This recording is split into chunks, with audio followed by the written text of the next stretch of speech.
Hi everyone, আসসালামু আলাইকুম। Food ডায়েরির আজকের রেসিপিতে থাকছে ভুরি ভাজা বা ভুরি ভুনা।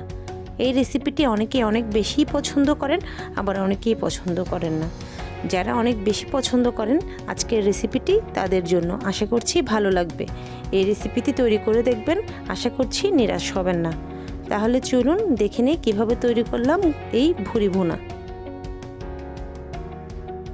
প্রথমেই আমি এখানে নিয়ে নিয়েছি পরিষ্কার করে কেটে প্রসেস করে নেওয়া 750 গ্রামের মতো গরুর ভুঁড়ি।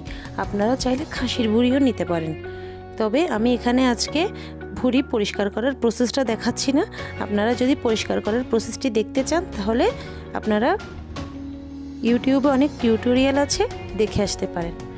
আমি প্রথমেই ভুঁড়িগুলোকে একটি পাতিলে নিয়ে নিয়েছি। নেওয়ার পর এখানে দিয়ে দিচ্ছি হাফ চা চামচের মতো হলুদ গুঁড়া এবং সামান্য পরিমাণ লবণ।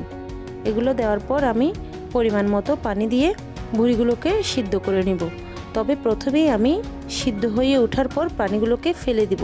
আমি এই ভুঁড়ির মধ্যে কোনো প্রকার চর্বি রাখবো না, অর্থাৎ যখন বলক উঠবে তখন আমি পানিগুলোকে ফেলে দিব এবং নতুন করে পানি অ্যাড করব। কারণ ভুঁড়ি সিদ্ধ হতে ভালোই সময় লাগে। আমার প্রায় 2 থেকে আড়াই ঘন্টা সময় লেগেছিল। আমি বারবার ঢাকনা খুলে চেক করে পানি দিয়ে দিয়েছিলাম। যখন ভালোভাবে ভুঁড়িগুলো সিদ্ধ হয়ে যাবে, অর্থাৎ এই পর্যায়ে চলে আসবে, তখন চেক করে নরম হয়ে গেলে আমি চুলা থেকে নামিয়ে রাখবো। এখন চুলায় আমি একটি প্যান বসিয়ে দিয়েছি। এতে দিয়ে দিচ্ছি 1/4 কাপ পরিমাণ রান্নার তেল। এর মধ্যে আমি এখন দিয়ে দিয়েছি শুকনো গরম মশলা, দিয়েছি 3টা এলাচ, 4-5টা লবঙ্গ, 2 টুকরো দারচিনি এবং 2টা তেজপাতা। এগুলো ফোড়নের কাজ করবে, এতে খুব সুন্দর একটি স্মেল ছড়াবে। এরপর দিয়ে দিচ্ছি 1 কাপ পরিমাণ পেঁয়াজ কুচি। পেঁয়াজগুলোকে আমি তেলের সাথে নেড়েচেড়ে ভালোভাবে মিশিয়ে নিচ্ছি এবং নরম হয়ে যাওয়া পর্যন্ত অপেক্ষা করছি।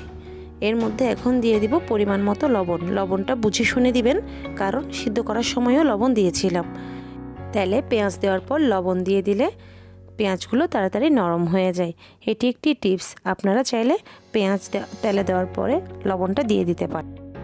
আচ্ছা, এরপর আমি অ্যাড করে দিচ্ছি 1 টেবিল চামচ আদা এবং 1 টেবিল চামচ রসুনের পেস্ট। আমি এখানে 2 টেবিল চামচ আদা রসুন দিয়েছি। এখন আদা রসুনগুলো পেঁয়াজের সাথে ভালোভাবে নেড়েচেড়ে মিশিয়ে নিচ্ছি, অর্থাৎ আদা রসুনের কাঁচা স্মেল চলে যাওয়া পর্যন্ত কষিয়ে নিচ্ছি। এখন দিয়ে দিচ্ছি সামান্য পরিমাণ পানি, কারণ আমি এখন শুকনো মশলা অ্যাড করব, যাতে পুড়ে না যায়, সেজন্য আমি আগে থেকেই সামান্য পানি দিয়ে দিয়েছি। দিয়েছি 1 চা চামচ পরিমাণ হলুদ গুঁড়া, 2 চা চামচ পরিমাণ লাল মরিচের গুঁড়া। মরিচটা আপনারা আপনাদের ইচ্ছে অনুযায়ী দিতে পারেন, আপনারা যেমন ঝাল খেতে চান তেমন। এরপরে দিয়েছি 1 চামচ পরিমাণ ধনে গুঁড়া এবং 1 চামচ পরিমাণ জিরা গুঁড়া। আমি সবগুলো শুকনো উপকরণ দিয়ে দিয়েছি। এগুলো ভালোভাবে নেড়েচেড়ে তেলের সাথে কষিয়ে নিচ্ছি। অপেক্ষা করব আমার মশলাটি কষানো পর্যন্ত। যখন তেল থেকে মশলা আলাদা হয়ে যাবে, অর্থাৎ তেল উপরে উঠে যাবে, তখন বুঝে নিতে হবে মশলাগুলো কষে গিয়েছে। এর মধ্যে এখন অ্যাড করে দিচ্ছি সিদ্ধ করে রাখা ভুঁড়িগুলো খুব ভালোভাবে নেড়েচেড়ে আমি মশলার সাথে মিশিয়ে নিচ্ছি এবং সামান্য পরিমাণ পানি দিয়ে দিচ্ছি, যাতে করে মশলাগুলো পুড়ে না যায়। নেড়েচেড়ে আমি এখন 5 মিনিট ঢাকনা দিয়ে ভুঁড়িগুলোকে কষিয়ে নিব। অপেক্ষা করছি 5 মিনিট। 5 মিনিট পরে দেখা যাক ভুঁড়িগুলোর কী অবস্থা। দেখতেই পাচ্ছেন আমার ভুঁড়িগুলো খুব ভালোভাবে কষে গিয়েছে, অর্থাৎ উপরে তেল উঠে গিয়েছে। এখন ভালোভাবে নেড়েচেড়ে আমি দিয়ে দিব পরিমাণ মতো পানি। পানিটা আপনাদের পছন্দ অনুযায়ী দিতে পারেন, কারণ বুঝে শুনে দিবেন যেমন ঝোল খেতে চান।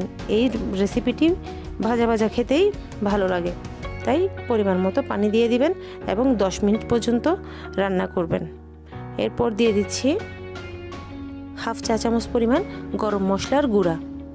গরম মশলাটি আমার ঘরে তৈরি করা, চাইলে আপনারা ডেসক্রিপশনে লিঙ্ক দেওয়া থাকবে, রেসিপিটি দেখে আসতে পারেন। শেষের দিকে এই গরম মশলার গুঁড়া ইউজ করলে রান্নাটি যেমন সুগন্ধ হয় ঠিক তেমনি খেতেও কিন্তু অসাধারণ লাগে। এই গরম মশলার গুঁড়া দেওয়ার ফলে রান্নায় খুব সুন্দর একটি স্মেল এসেছে। সাথে আমি অ্যাড করে দিয়েছি 3-4টা কাঁচামরিচ। এগুলো দেওয়ার পর আমি ঢাকনা দিয়ে অপেক্ষা করছি আরও 2 মিনিট। 2 মিনিট পর আমি ঢাকনা উল্টে অ্যাড করে দিচ্ছি পরিমাণ মতো ধনেপাতা কুচি। এরপর আমি ঢাকনা দিয়ে চুলার জাল অফ করে দিব।